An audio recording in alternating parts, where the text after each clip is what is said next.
Hello, my name is Albert Loois. I'm the CEO of ETech Resources Inc., a Canadian company with rare earth development assets in Namibia. Very happy to introduce this project to you.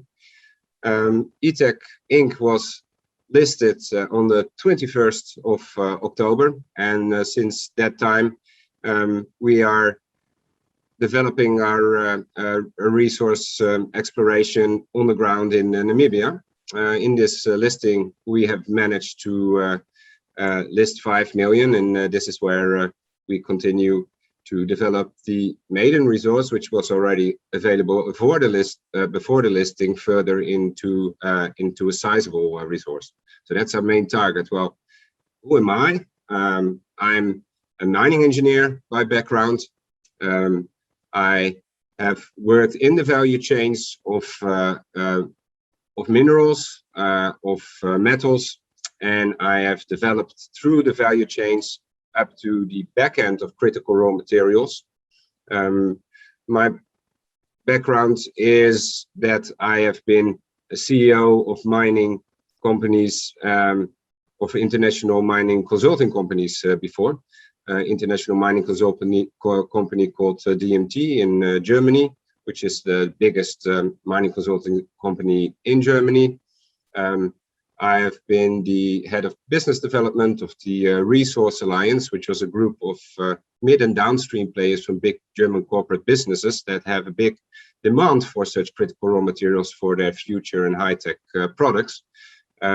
So I've been looking at this atmosphere for a long time, including rare earths.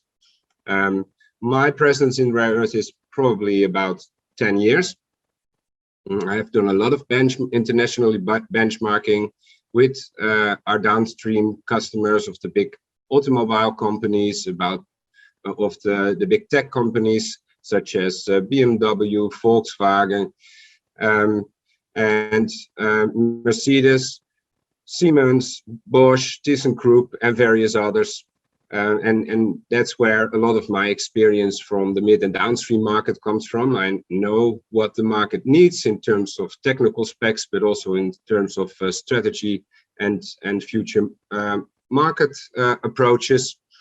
And this know-how I will contribute pretty much from the mine to the market to this very project, the Eureka project, and neodymium, praseodymium project in Namibia. Okay, brilliant. Look, lovely to meet you. You're obviously brand shining new company, but you're walking in with a maiden resource, as you say, and looking to expand that. So, rare earths, Namibia, good jurisdiction from what we know of it. Rare earths, quite a complex geopolitical space to be operating in. So I just want to, because we've not met or spoken before, I want to try and understand what it is that you set out to do a month ago. What's the plan?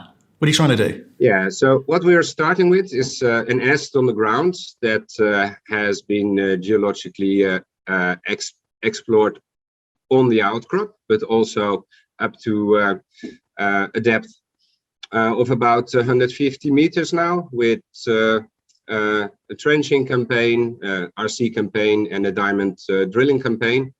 The results so far have delivered a resource with a relatively high grade of NDPR in a very pure monazite in a carbonatitic lithology. This means that the material that we're looking at is very simple in terms of mineralogy and processing.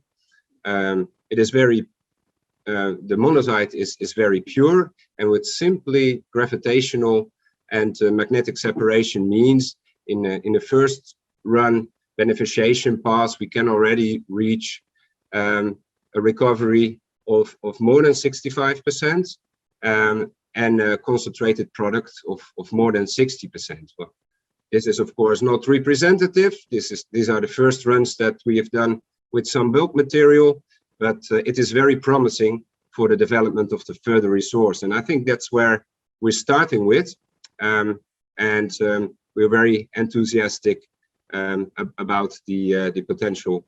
Okay, so the beneficiation process is quite simple, as you say, and I do want to talk about that in a second. But I want to come back to the plan. It's like obviously you've gone into a public vehicle, right? First of all, that's a complicated beast in its own right. And so which of the team members have got the experience of having run a public company before? The experience of the public company is in as well the shareholder crowd as in the management itself. We have various people in the management that have been working from big public companies, myself included, and we're at the moment a very technical and strategic team that know all the players on the value chains for rare earth specifically. We have geologists which are which have a very long track record in exploring critical raw materials projects, including rare earths. And we have a management team that have the contacts to all those stakeholders along the rare earth value chains, including the investors. And that's what we're starting from. My own personal experience comes from my interaction with investors in the Resource Alliance. When we were supplying the big German companies with intelligence on the various value chains, they have been cooperating with major investment companies around the world in doing so, in targeting those critical raw materials assets that they need for the supply for their high-tech products. So I've been in contact with those investor groups already for a very long time, and this is something that I can fall back to now. Okay, so what's the structure of your register then? Are you suggesting that there's a lot of institutional contacts, but is it heavily leaning towards the institutional investor as well? Is that where the money's come from? Or is it retail? At the moment, we're starting from a TSX-V public listing approach. So from the very beginning on, about 4 years ago, when this project was discovered in Namibia, the project has been brought along with a very low capital footprint and a very high result. In the moment that the maiden resource was proven, obviously more exploration was desired in the framework of diamond drilling, and this has been pre-financed by a shareholder group that has come into play now, and in the term of an RTO, we have been able to turn the company now into ETEC Resources and work with that equity capital of 5 million now. And this is a good start for us. That will certainly bring us to our following diamond drilling campaign. Okay, let me stop, because I want to make sure I walk away from this conversation knowing exactly what's going on. Okay, so previously it was called Battery Road Capital Corp. You've done the RTO, and so was this asset in Battery Road Capital or was it elsewhere? Asset is originally coming from ETEC Metals, a UK listed company, and in the framework of this RTO, it has been turned over into ETEC Resources, which is now a Canadian company with a subsidiary in Namibia, ETEC Kalapuza Mining, and from there we work the ground. Okay, so assets being vended in, you've RTO'd into this shell. So you've inherited a bunch of retail investors.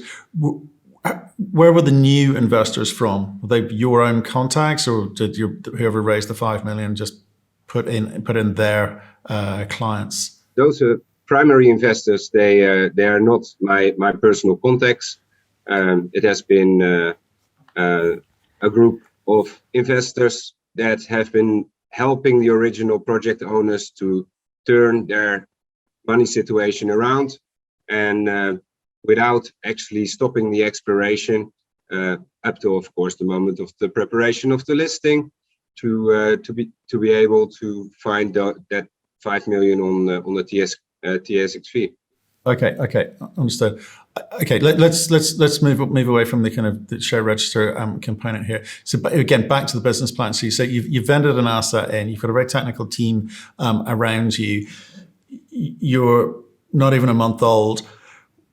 What type of company are you? What am I buying into? Is this an exploration company who will then flip this off to someone who will develop it, or are you looking to work out how you as a company take this through to some end state, which may or may not be production, but maybe bringing partners in or whatever. So what type of company am I buying into? Well, coming from the perspective that it's a very high quality asset, which is easily processable, of course, now we are going for enhancing the maiden resource which exists by our various programs. And this is one of our main targets.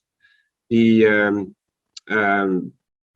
MRE update of the listing itself showed that in our last exploration campaign, which included RC and diamond drilling, we can reach an additional upside potential of up to 1.5 million ton of inferred resources, as has been stated in the report by SRK UK. But this is, of course, not where it's ending. We are already preparing the next exploration campaign, and we expect a very big upside above that just mentioned number. But how do you set that number? Because you've got to design your activity within the constraints of your finances, obviously. But you've got to have a number in mind that you need to reach, and then you reach another point of so what? So what do you do with it? Do you go out and raise more money off the back of that? Do you need to bring a partner in? How do you plan and map out the next, say, 12 months? And what are those catalyst moments? So in the next 12 months, we will purely go for the enhancement of the volume of the asset, and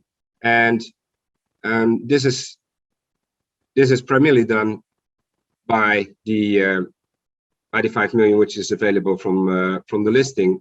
In the meantime, we also know that there will, on the back of our already successful exploration campaign, we just got our first press release out 2 days ago, and we've proven that the highlights of the last exploration campaign, the first 7 holes out of 20, already show a depth increase of about 100 meters under the pit shell that we had right now, or in the maiden resource campaign, of 50 meters. So we are looking at successful results.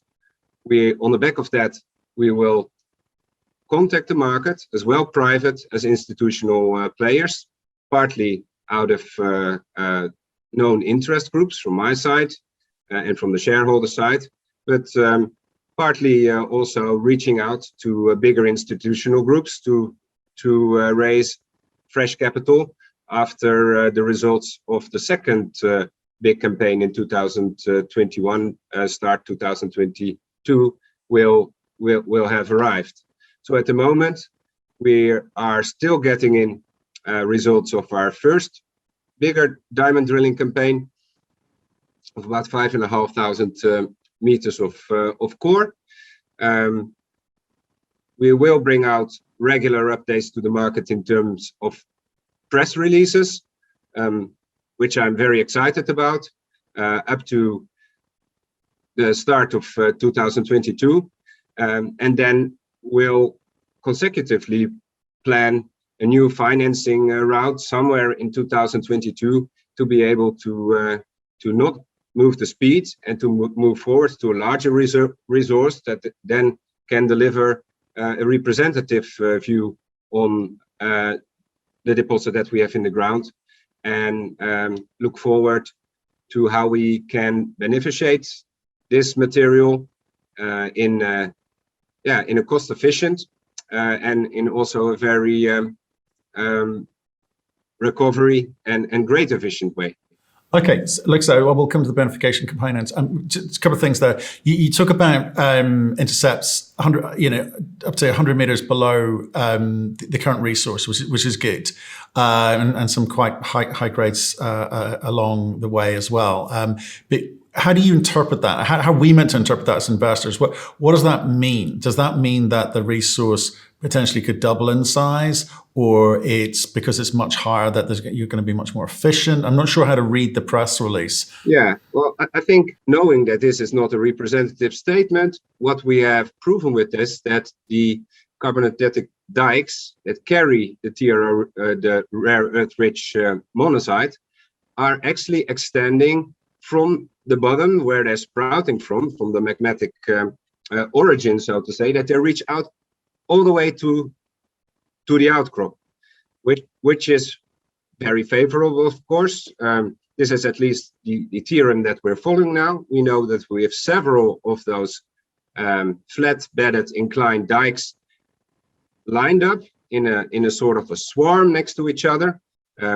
We in the exploration so far, we have been finding these targets, and this is what our PR proves. We're further extending those, so we're completely open still in our strike, in our exploration direction, and also still to depth, because we only have drilled to about 200 300 meter bore depth, drilling depth, and that means that up to that vertical depth of 150 to 200 meter, we have been finding conclusive results already in our first 7 drill holes. So this is a very promising point to start further exploration, and that's what we're looking at. Okay, and will the other 13 holes come out before Christmas? When will we know more? It's very likely that the first 20 holes will come out before Christmas. Okay, but we'll have to see about that. Okay, and then you said they are now at the assaying lab, and they will be sent in the next week, bit by bit, to the assaying lab in Canada.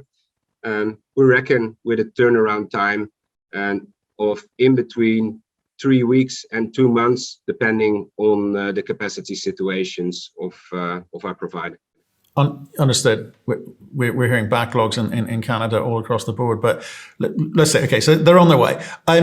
You mentioned that you would then go out to your previous industry contacts, subject to you finding what you think you can find here and raising the capital that way. So you're introducing what, strategic partner money or industry? I mean, how do you term that? Because obviously that's not retail. You're going to who you know, and they know you reputationally, and you feel now that they will back you. What gives you that certainty that they would industry partners walk into such an early stage project like this? It's only maiden resource at this point. Well, what I believe in is that rare earths is a very strategic value chain approach.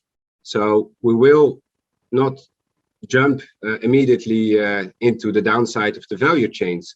But what we can do is, if we find traction with mid and downstream players in terms of expressions of interest in rare earths as general, and also in looking at our project, we can prepare that value chain for the future. So it's all about setting up cooperative initiatives that can move us with the money which is available on the market in the second stage of value add.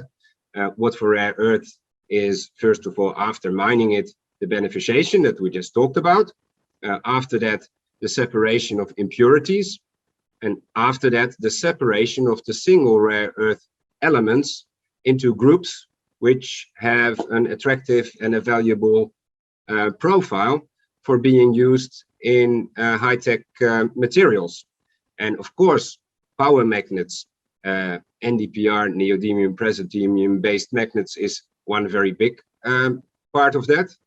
A big part of the value from our product portfolio is coming from that NDPR that will be used in the permanent magnets that are used in electric vehicle motors, and in the turbine, in the generators for windmills, which is a very big up-ramping market worldwide at the moment. And as any intelligence company will confirm you, at the moment, no foreseeable satisfaction of the demand in the next 10 years for these rare earth products are seen, which means there is a huge opportunity also outside of China and geopolitically de-risked from China to bring new material in that gap in that market. Well, I think that's to be seen so far at the moment. Ex-China is yet to be proved up. Look, I'm trying to again, I want to leave this conversation with all the knowledge I have. Your early stage, you got $5 million, and talking about the future is great. We understand the supply demand economics around NDPR, which is fantastic. You're in a good space, but how do you move it from what you've got now to come even close to being able to talk that game? Because $5 million, do some drilling, then you'll speak to some partners who may give you some pieces of paper, MOUs, letters of intent, some sort of interest that you can show to the market to go and raise some more money to do more drilling, right? To move this maiden resource into a bigger resource. I think at the moment, Matt, it is just about finding the right traction in the market and to prove that this interest really exists. From that point on, we will find cooperation partners, as I just addressed, along the value chain that will make it possible to go from the early exploration stage into a fully fledged operational diamond drilling project to get the reserves at a stage which will justify the setup of a scalable plant, a scalable beneficiation plant, first of all. And then certainly when we have reached that, we will also look at the further steps to get the impurities out of the project. And we'll do that with technical cooperation partners that have the know-how and the track record to do this. Okay, so maybe explain to me a little bit about what happened before the RTO happened, because I'm perhaps missing something here. Normally people go and drill, they drill the resource and they put out the main resource and then they increase the size of it and then they go down the study routes. You're already in your PowerPoint talking about the beneficiation, the whole processing, all that story. How much work did the previous company do on this? Why are you able to put a number of 65% recovery on the monazite out? Well, I think you're addressing very rightly, Matt, that we will move from milestone to milestone, and absolute focus at the moment is in enhancing the resource. This is what we're going for. We have some good results to look at, but we also have done some metallurgical studies, or the company before the listing, ETEC Metals from the UK, to have a look at the mineralogy and the metallurgy in general, if there is any bottlenecks foreseen for beneficiating this material or not. And the results from this first preliminary test, so to say, they have come out very positively, and to be enhanced as well, of course. These are not representative tests, only made with some tons of outcrop material, but have indeed indicated some positive first results that we will follow up to. Okay, fine. So SGS has had a look at it. It's a small bulk sample, and it's kind of lab type conditions, obviously. So 65% as a starting point is not too bad. Now you know that, now you can use that. Are you going to put more effort and money into that, or do you know that you need to get focused on drilling and that is the way forward? Absolutely, Matt. The first money that we have will be spent in enhancing the resource, and that will be the drilling campaigns that will be rolled out in the end of this year and the coming years. Our next drilling campaign will actually start next week already, yeah, we're looking forward to keeping this drive in the project, spending the money of our investors intelligently and efficiently. We want to capitalize on the exploration asset first, so that's where the money will be flowing. Fantastic. Okay, and I'll save you some time. I'll tell people now, Namibia is a great place to do business. The government is very, very pro-mining, so no problems on that front either. Have you done work in Africa before? I've been working in other areas in Africa as well, for example, in Zimbabwe. And it's a great place to be, Namibia, compared to various other jurisdictions in Africa. As well, the mining, as the mineral processing operations have a very strong legal guidance, and that's a big boon. The infrastructure of Namibia is fantastic. Our project lies just next to the railway tracks and the B2 highway to the Walvis Bay port, which is one of the biggest industrial ports in southwestern Africa. From all points of views, it's fantastic to have this project in such a logistical and infrastructural developed country. For sure. Well, look, Elbert, thank you for coming on the show and telling us about it. It's new. There's nothing I can say. One thing we should still address, Matt. I don't want to forget about it because it's actually driving our business principle very much. This project has been discovered by looking at its footprint. Its footprint in terms of energy use, its footprints in terms of purity of the asset itself, but certainly also its footprint in terms of ESG principles.